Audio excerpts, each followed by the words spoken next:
Praise the lord. సృష్టికర్త సజీవ స్వరం అనే కార్యక్రమానికి మీ అందరికీ నా హృదయపూర్వక వందనాలు. ప్రియ దేవుని బిడ్డలారా, బాగున్నారా? ఈరోజు ఒక చక్కని అంశంతో మీ ముందుకు వచ్చాను. దేవునికి మహిమ కలుగును గాక.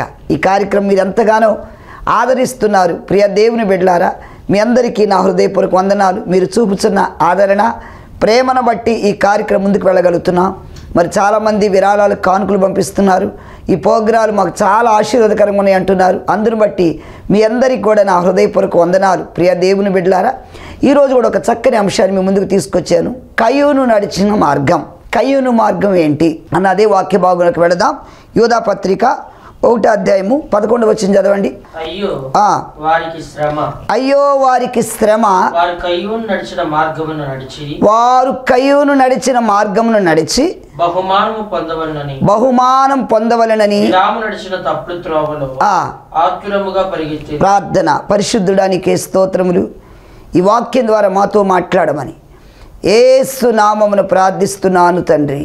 ఆమేన్, ఆమేన్. ప్రియ దేవుని పిల్లలారా, ఇక్కడ చూడండి, యూదా భక్తుడు రాస్తూ మరి ఏమంటున్నారంటే కయ్యూను మార్గం, ఈ యొక్క ఇశ్రాయేలు జనాంగాల గురించి కూడా రాస్తూ ఏమంటున్నారు? వారు కయ్యూను నడిచిన మార్గమున నడిచిరి. అంటే అసలు ఎవరి కయ్యూను? ఎందుకు ఇతని గురించి భక్తులు ఇలా ప్రస్తావించవలసి వచ్చిందంటే వాక్య భాగంలోకి వెళదాం. ఆదికాండంలో 4వ అధ్యాయంలో కయ్యూను, హేబేలు వీరిరువురు కూడా అన్నదమ్ములు. ఆదాము మొట్టమొదటి కుమారుడిగా కయ్యూను జన్మించారు. అయితే చూడండి, ఆదికాండము 4వ అధ్యాయంలో మొదటి నుంచి చదవండి. ఆదాము తన భార్యను హవ్వను కూడినప్పుడు ఆమె గర్భవతి అయి కయ్యూనును కనెను. యెహోవా దయ వలన నేను ఒక మనుషుని సంపాదించుకున్నానని. అంటే చూడండి, ఇక్కడ ప్రియ దేవుని పిల్లలారా, ఎంత చక్కగా ఆమె మరి నేను దేవుని దయ వల్ల ఒక మనిషిని సంపాదించుకున్నాను నేను. అయితే అంత చక్క దేవుని దయ వలన పుట్టిన ఈ కుమారుడు ఇప్పుడు ఎలా తయారయ్యాడంటే కయ్యూను, హేబేలు వీరిరువురు కూడా దేవుని సన్నిధికి అర్పణలతో వచ్చారు. కయ్యూను తన పొలము పంటలో కొంత భాగం దేవునికి తీసుకొచ్చారు. హేబేలు తొలిచులు, మందలో తొలిచులు వాటిని, క్రొవ్విన వాటిని తీసుకొచ్చాడు. అంటే వీరిద్దరికి తేడా ఏంటి అసలు? ఎందుకు హేబేలు అర్పణను దేవుడు అంగీకరించాడు, కయ్యూను అర్పణను ఎందుకు అంగీకరించలా అన్నది వాక్యంలో చదివితే, కొంతకాలమైన తర్వాత పొలము పంటలో కొంత యెహోవాకు అర్పణ తెచ్చెను. హేబేలు కూడా తన మందలో తొలిచూలున పుట్టిన వాటిలో క్రొవ్విన వాటిని కొన్ని తెచ్చెను. యెహోవా హేబేలును అతని అర్పణ లక్ష్య పెట్టాడు. జాగ్రత్త వినండి, దేవుడు హేబేలును అతని అర్పణను లక్ష్య పెట్టాడు. అంటే కయ్యూను అర్పణ ఎందుకు దేవుడు అంగీకరించలా?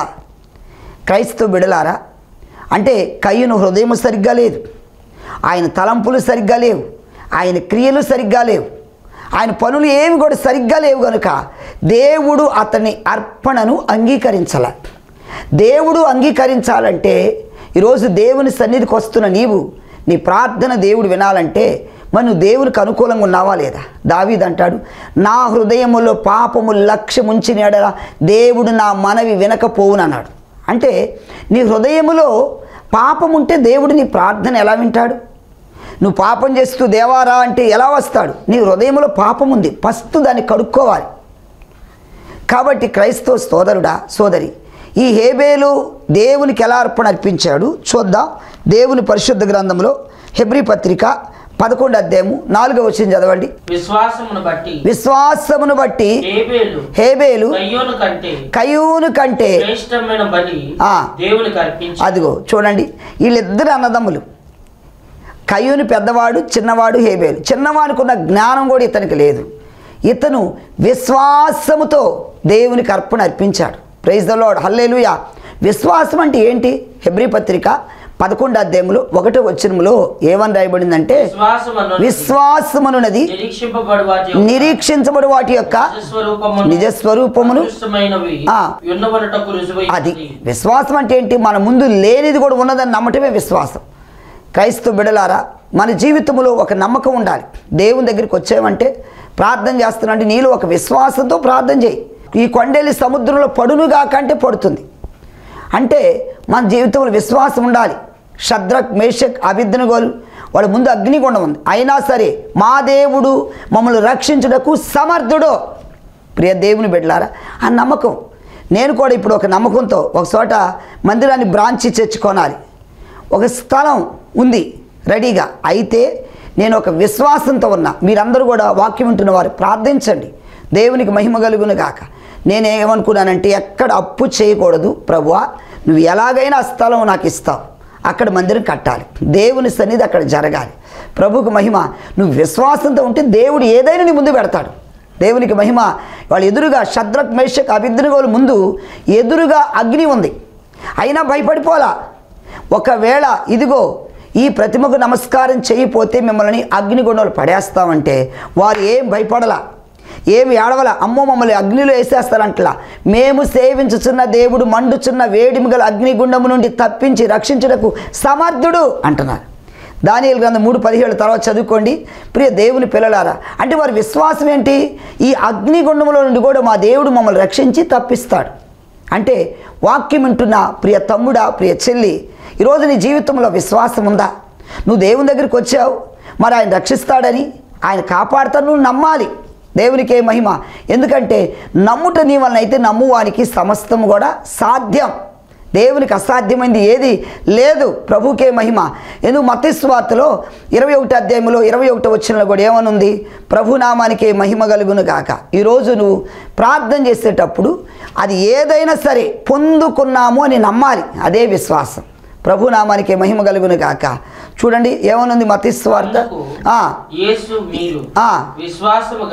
విశ్వాసము కలిగి సందేహింపకుండిని ఎడల. చూడండి ఎంత చక్కగా, ప్రైజ్ ది లార్డ్, హల్లెలూయా.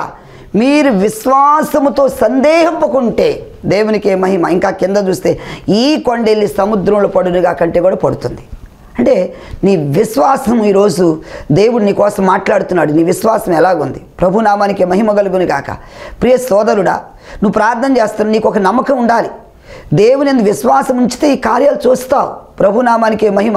ఎందుకంటే కొంతమంది ప్రార్థన చేస్తారు కానీ విశ్వాసం ఉండదు. ఒకసారి ఒక దైవజనులు చెప్పారు, మరి వర్షాలు పడటలే, అమ్మ దయచేసి అందరూ మనం ప్రార్థన చేద్దాం, మన దేశంలో మన యొక్క ఈ రాష్ట్రంలో వర్షాలు లేవు, అయితే మనం ప్రార్థన చేద్దాం మందిరములని అందరూ కలిసి ప్రార్థన చేయటం మొదలుపెట్టారు. నెక్స్ట్ చర్చికి వచ్చేటప్పుడు నెక్స్ట్ వీక్ ఒక పాప 12 సంవత్సరాల పాప గొడుగు పట్టుకుని వచ్చింది. ఆ పాప విశ్వాసం ఏంటో తెలుసా? ప్రార్థన అంతా అయిపోయేలేకే మరి వర్షం పడుతుంది, నేను విశ్వాసంతో ప్రార్థన చేస్తున్నాను, వర్షం వల్ల అందరూ తడుస్తారు కాబట్టి నేను తడవకుండా గొడుగుతో బయటికి వెళ్ళిపోతానని నమ్మకంతో వచ్చింది. అయితే మందిరానికి వచ్చింది. మందిరంలోకి వచ్చి ప్రార్థన చేయడానికి వస్తే అందరు నవ్వుతున్నారు. ఏమ్మా ఇక్కడ వర్షాలు లేక మేము ప్రార్థన చేస్తుంటే గొడుగు పట్టుకొచ్చేవా అంటే, ఆ పాప ఒక మాట అంది, మనందరూ ఏం ప్రార్థన చేస్తున్నాం? మనం విశ్వాసముతో దేవుడు వర్షాన్ని ఇస్తాడని అది కదా నమ్మకం. నువ్వు ఎందుకు ప్రార్థన చేస్తున్నావు? వర్షాలు కురవాలి, పంటలు పండాలి, ఈ వర్షాలు వస్తేనే మా దేశం బాగుంటుంది, రైతులు బాగుంటారు, పంటలు పండుతాయి అని నమ్మకంతోనే కదా అప్పుడు మేము బ్రతుకుతామనే కదా. కాబట్టి మేము అందుకని విశ్వాసంతో నేను గొడుగు పట్టుకుని వచ్చానంటే అందరూ నవ్వారు. అందరూ మళ్ళీ ప్రార్థన చేసి బయటికి రాగానే పెద్ద వర్షం పడింది. ఆ పాప గొడుగేసుకొని చక్కగా ఇంటికి వెళ్ళింది. చూడండి ఆ చిన్న పాప విశ్వాసం. క్రైస్తవ బిడ్డలారా, ఈరోజు నీకు విశ్వాసం ఉందా? అసలు మన విశ్వాసం అంటే ఏంటి? మన ముందు లేనిది కూడా ఉన్నదని చెప్పి నమ్మటమే విశ్వాసం. అందుకే నేను కూడా ఆయన యందు విశ్వాసం ఉంచా. ప్రభునామానికి మహిమ కలుగును గాక. ప్రభు అయిన యేసుక్రీస్తునందు విశ్వాసం ఉంచితే నీవు నీ ఇంటివారు రక్షణ పొందుతారు. కాబట్టి ప్రియమైనటువంటి సోదరుడా, సోదరి, నీకు విశ్వాసం ఉంటే దేవుడు కార్యం చేస్తాడు. కొన్నిసార్లు మాకు తెలిసిన ఒక సహోదరి, మేము చిన్నప్పుడు చదువుకునేటప్పుడు ఆ సహోదరి ఏముందంటే ఆమెకు హిందీ సబ్జెక్ట్ అంటే చాలా భయం. పైగా ఆమె చదువుతున్నా భయం, నేను ఫెయిల్ అవుతా. 10th ఆమె చెప్పేది, నేను హిందీ సబ్జెక్ట్ ఫెయిల్ అవుతాను. కరెక్ట్గా రిజల్ట్ వచ్చేసాయి, నిజంగానే ఫెయిల్ అయింది. అన్ని మంచి మార్కులు వచ్చాయి. ఆ ఒక్క సబ్జెక్ట్లోనే ఆమె ఫెయిల్ అయింది. కారణం ఏంటి తెలుసా? ఆమె విశ్వాసం ఏంటి? నేను ఫెయిల్ అవుతా, అపనమ్మకం. అంటే నేను చదువుతున్నాను కానీ ఇందులో నాకు విజయం రాదు అన్న అపనమ్మకం. క్రైస్తవ బిడ్డలారా, ఈరోజు వాక్యం వింటున్న సహోదరి, నువ్వు ఎక్కడ అపనమ్మకం ఉంచొద్దు. ఎక్కడ చూస్తున్న ప్రభువు ఏమని చెప్పారంటే, నువ్వు నమ్ముతున్నావా? నువ్వు విశ్వాసం ఉంచితే ఈ కార్యం చూస్తావు అన్నాడు. అవును, ఈరోజు మనకు కావాల్సింది విశ్వాసం. ప్రభునామానికి మహిమ కలుగును గాక. వాక్యం వింటున్న తమ్ముడా, చెల్లి, ఎందుకు నువ్వు నిరాశ నిస్పృహలో ఉన్నా? అది భయంకరమైన వ్యాధి అయినా అవ్వచ్చు. దేవునికి అసాధ్యమైంది లేదు. ఆయన నిన్ను ముడితే ఈ రాత్రి నీకు విడుదల ఇస్తాడు. Praise the lord. ఒక్క క్షణంలో దేవుడు ముట్టగలడు. రాత్రికి రాత్రి అహరోను కర్ర చిగురించేటట్టు చేసిన దేవుడు నీ జీవితంలో అద్భుతం చేయడా? మరి ఒక అవిశ్వాసిగా ఎందుకుంటా?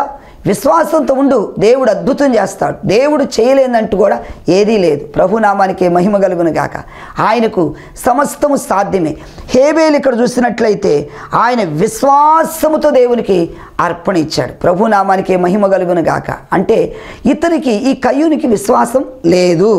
అది మొదటి పాయింట్లో చూసినట్లయితే దేవునికి అతను విశ్వాసముతో అర్పణ ఇచ్చాడు.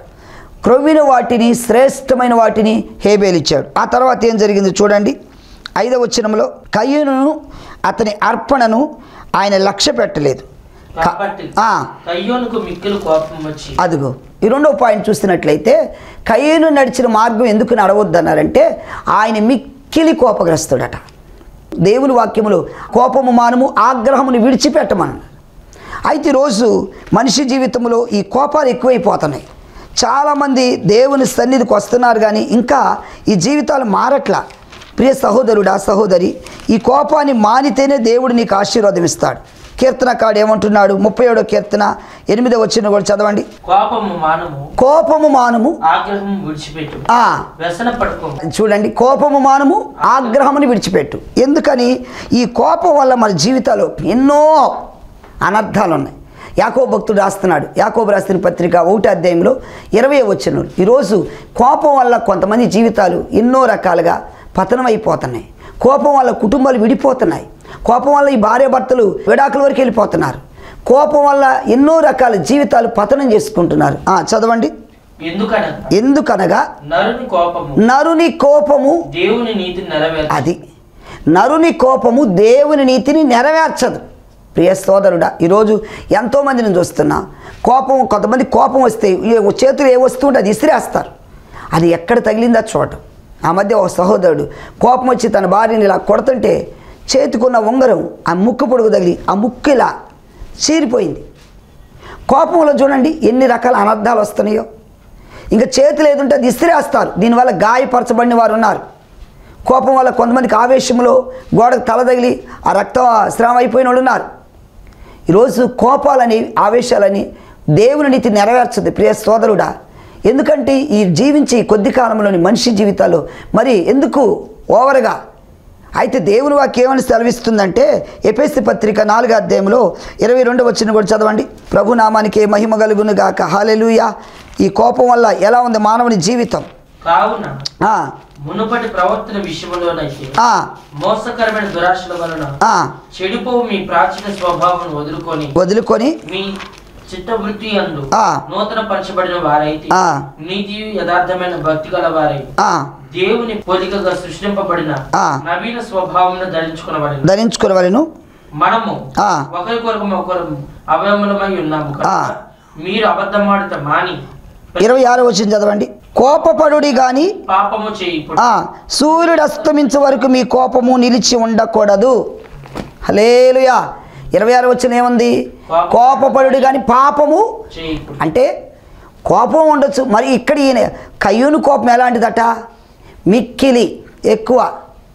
ఒకవేళ కోపం వచ్చింది, కోపంలో పాపం చేయొద్దు. ఈయన కోపంలో హంతకుడిగా మారిపోయాడు. అసలు దేవుడేమో ఈయన మొర వినలేదు, ఇతను అర్పణ అంగీకరించలేదు. కయ్యూను అర్పణ అంగీకరించకపోతే హేబేలు ఏం చేస్తాడు? ప్రక్కనే ఉన్న తమ్ముడి మీద కోపం చూపించేసి, ఇదిగో దేవుని మీద ఉన్న కోపంతో తమ్ముడి మీద కూడా కోప్పడి తమ్ముడిని చంపేస్తాడు. ఎంత బాధాకరం. ప్రియ దేవుని బిడ్డలారా, ఇక్కడ ఏమంటుంది? సూర్యుడు అస్తమించే వరకు నీ కోపం నిలిచి ఉండకూడదు. ఇక ఉదయం కోపడ్డాడు, సాయంత్రంలో కోపం అంతా మానిపోవాలి. భర్త కోపం వచ్చింది, భారీగా నువ్వు తగ్గించుకున్నావు అనుకో, ఆ కుటుంబం కట్టబడుతుంది. 2 స్నేహితులు ఉన్నారు, నీ స్నేహితుడు కోపడ్డాడు, నువ్వు తగ్గించుకున్నావు అనుకో, మీ ఇద్దరి మధ్య సఖ్యత, సమాధానం ఉంటుంది. ఇది ఎంత ఎక్కడొస్తుంది సమస్య, తేడా అంటే ఇద్దరికి సమాధానం లేకపోవటం వల్ల. క్రైస్తవ సోదరులారా, ఈరోజు నీ జీవితంలో ఒక సమాధాన ఆత్మ ఉండాలని దేవుడు కోరుకుంటున్నాడు. ప్రభునామానికి మహిమ కలుగును గాక. హల్లెలూయా. కాబట్టి ఈరోజు నీ జీవితంలో ఇంకా ఎలాంటి కోపం పనిచేస్తుంది, ఎలాంటి ద్వేషం పనిచేస్తుంది, దీనివల్ల ఎవరిని దుఃఖపరుస్తున్నావు? ప్రియ సహోదరుడా, సహోదరి, ఈరోజు ప్రభు నీతో మాట్లాడుతున్నాడు కనుక కోపపడుడి కానీ పాపము చేయకుడి అంటున్నారు. మరి ఈ కోపం వల్ల ఎన్నో, మాకు తెలిసిన ఒక సహోదరుడు కోపం వస్తే ఏం చేసేవాడు తెలిసి ఇంట్లో టీవీ పగలగొట్టేవాడు, కోపం వస్తే ఇంట్లో ఇంకా మిక్సీ పగలగొట్టేవాడు, ఏ వస్తువు ఏది ఉంటే అది పగలగొట్టేవాడు. ఆ కోపం వాడు భార్య చెప్పేది, అయ్యా ఇప్పుడే మీ అంకుల్ గారు కోపంతో ఇది పగలగొట్టేశాడు. ఏంటి అలా ఉన్నారంటే ఆయన కోపం వచ్చి నా ముక్కు పగలాల్సింది, నా ముఖం పగలాల్సింది, టీవీ పగిలిపోయింది. చూడండి కోపం ఎంతవరకు అనర్థం తీస్తుందో. ఈ కయ్యూను కూడా అలాగే మిక్కిలి కోపం గ్రస్తుడై ఉన్నాడు. రెండో పాయింట్ చూస్తున్నట్లయితే ఇతడు ఆ తమ్ముడి మీద కోపంతో ఏం చేస్తున్నాడు చదువుదాం. ఇంకా చూస్తున్నట్లయితే ప్రభు నామానికి మహిమ కలుగును గాక. హల్లెలూయా. కయ్యూను తన తమ్ముడైన హేబేలుతో మాట్లాడెను. వారు పొలములో ఉన్నప్పుడు కయ్యూను తన తమ్ముడైన హేబేలు మీద పడి అతన్ని చంపాడు. అదిగో మూడవదిగా చూస్తున్నట్లయితే తమ్ముడి మీద పడి చంపేశాడు. ఇక్కడ నరహంతకుడయ్యాడు. ప్రియ సహోదరులారా, మూడో పాయింట్కి చూస్తున్నట్లయితే అతను ఇక్కడ నరహత్య చేస్తున్నాడు. ఈ 4:8 వచనంలో మనం గమనించినట్లయితే ప్రైజ్ ది లార్డ్, హల్లెలూయా. మరి అంతకుడిగా మారిపోయాడు.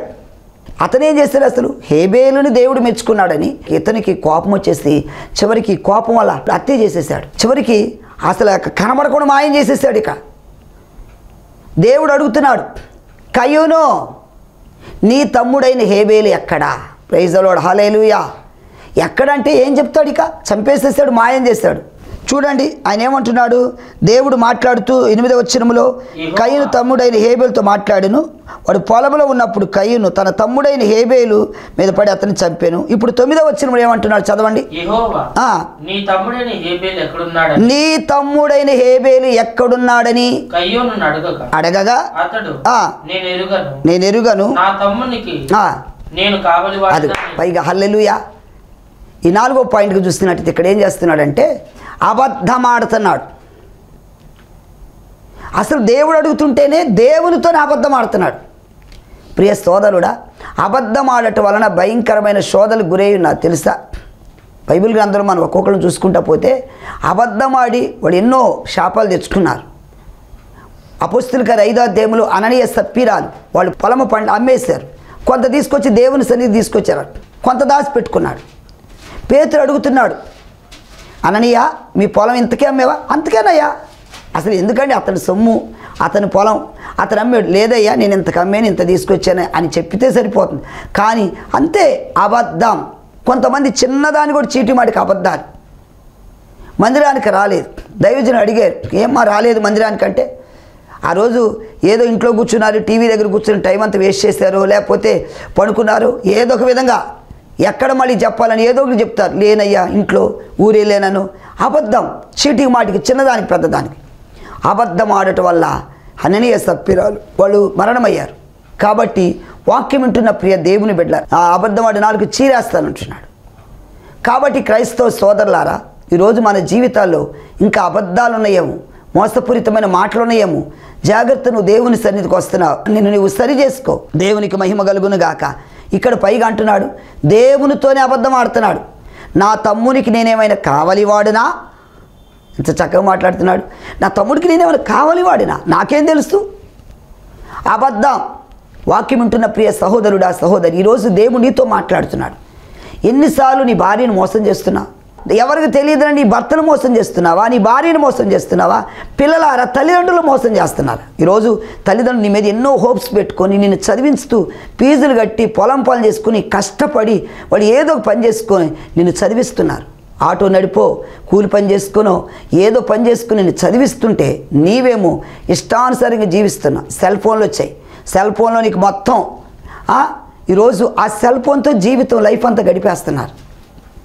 కదిలాడితే ఆ సెల్ ఫోన్తోనే తల్లిదండ్రులు మోసం చేస్తున్నారు.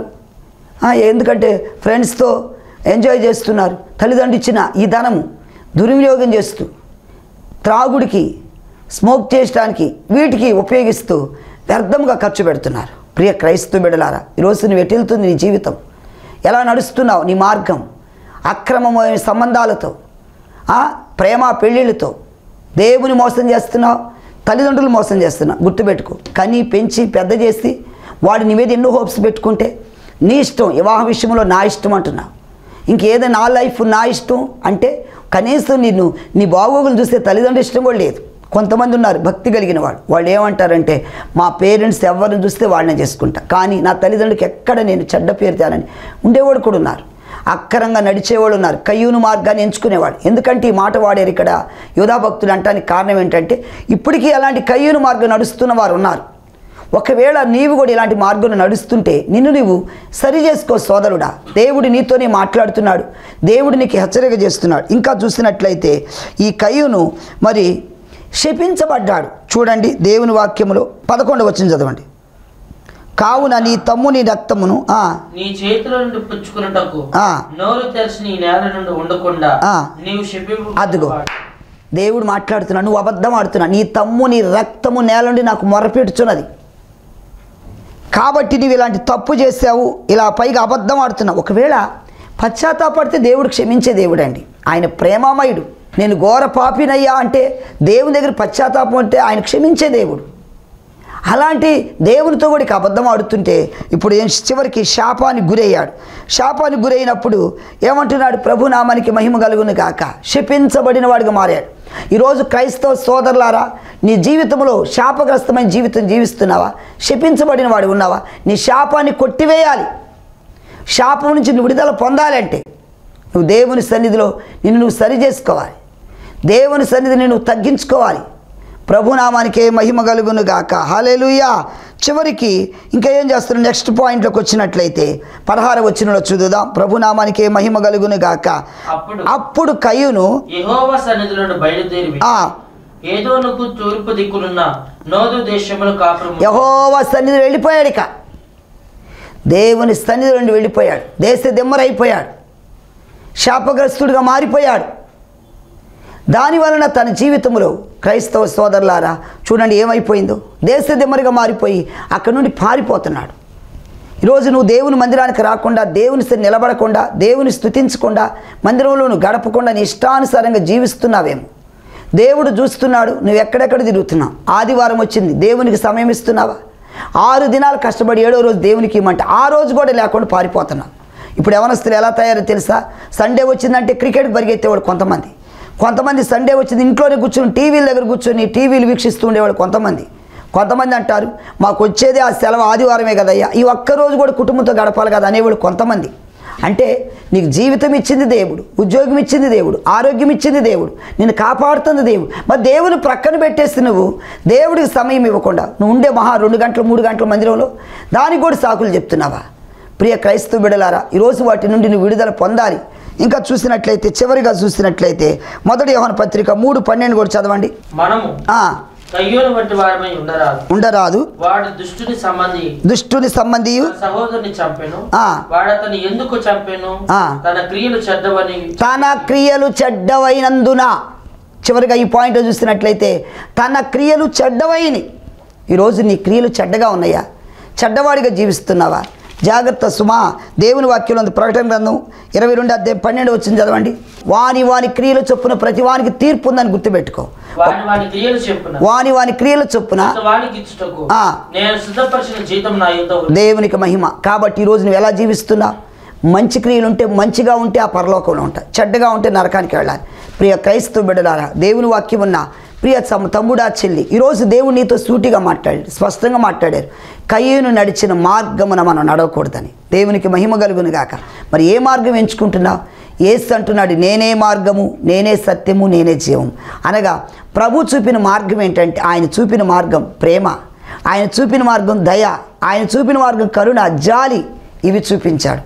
కాబట్టి ప్రియమైనటువంటి క్రైస్తవ బిడ్డలారా, ఆయన మార్గంలో నడుద్దామా? ఆయన మార్గంలో నడవటానికి ఇదే మిక్కిలి అనుకూల సమయం. నీ జీవితాన్ని సమర్పించుకోవడానికి నీ జీవితాన్ని ప్రభు దగ్గర పెట్టు, ప్రార్థన చేయి, నీ జీవితంలో అద్భుత కార్యాలు జరుగుతాయి. కయ్యూను లాంటి చెడ్డ స్వభావాన్ని విడిచిపెట్టండి, కయ్యూను లాంటి పాప స్థితిని విడిచిపెడదాం, ప్రార్థన చేద్దాం. ఎలాంటి పరిస్థితిలో ఉన్నా, ఏ బలహీనత ఉన్నా, ఎలాంటి వ్యాధిగా ఉన్నా ప్రభు నేను స్వస్థపరచడానికి సిద్ధంగా ఉన్నాడు. మరి నీవు కూడా ఈ ప్రార్థనలు విశ్వాసంతో ఏకీభవిస్తావా? దేవుడు అద్భుత కార్యం చేస్తాడు. ప్రార్థన చేద్దాం. పరిశుద్ధుడా, ప్రేమ స్వరూపి, నీకే స్తోత్రములు. ఈ దినమున వాక్యం విన్న ప్రతి బిడ్డను జ్ఞాపకం చేసుకోండి అయ్యా. బిడ్డలు బలహీనంగా ఉన్నారు, ఎక్కడైతే ఆ వ్యాధి వాళ్ళని శోధిస్తున్న ఆ బలహీనత ఇప్పుడు విడుదల దయచేయమని ప్రార్థన చేస్తున్నాను అరికాలు మొదలుకొని నడి నెత్తి వరకు స్వస్థతను దయచేయండి అయ్యా. కాపుదల దయచేయండి, బిడ్డలను కాపాడండి, నీ రక్తమును ముద్రించండి. వాక్యం వింటుండగాని అయ్యా ఇప్పటి వరకు వాక్యం విన్నారు కనుక నీ ప్రభావాన్ని వారి మీద పంపి స్వస్థత కార్యాలు జరిగించి మహిమ పొందుకోమని యేసు నామమును ప్రార్థిస్తున్నాము తండ్రి. ఆమేన్, ఆమేన్. ప్రభుకు మహిమ కలుగును గాక. ప్రియ దేవుని బిడ్డలారా, ఇంతవరకు ఈ కార్యక్రమం మరి వీక్షించేవు కదా. ఈ కార్యక్రమం నీకు నీ కుటుంబానికి ఆశీర్వాదకరంగా ఉందని నమ్ముచున్నాను. ఇక ఆలస్యం ఎందుకు, మీ సంతోషాన్ని మాకు తెలియపరచండి. నా అడ్రస్ పాస్టర్ చందోలు మోషే, మన్నా ప్రార్థనా మందిరం, లంబాడిపేట, విజయవాడ, రాముల వీధి. నా ఫోన్ నెంబర్ 9703467777. ప్రభుకు మహిమ కలుగును గాక. ప్రియ దేవుని బిడ్డలారా, తప్పకుండా ఈ కార్యక్రమాలు ప్రతి వారం వీక్షించండి, దైవాశీర్వాదాలు పొందండి. దేవుడు కనుక మిమ్మల్ని ప్రేరేపిస్తే ఈ కార్యక్రమానికి మీ వంతు సహాయ సహకారాలు అందించగలరు. దేవునికి మహిమ కలుగును గాక. మరలా కలుద్దాం. అప్పటి వరకు సెలవు. God bless you. దేవుడు మిమ్మల్ని మీ కుటుంబాలను దీవించును గాక. Thank you.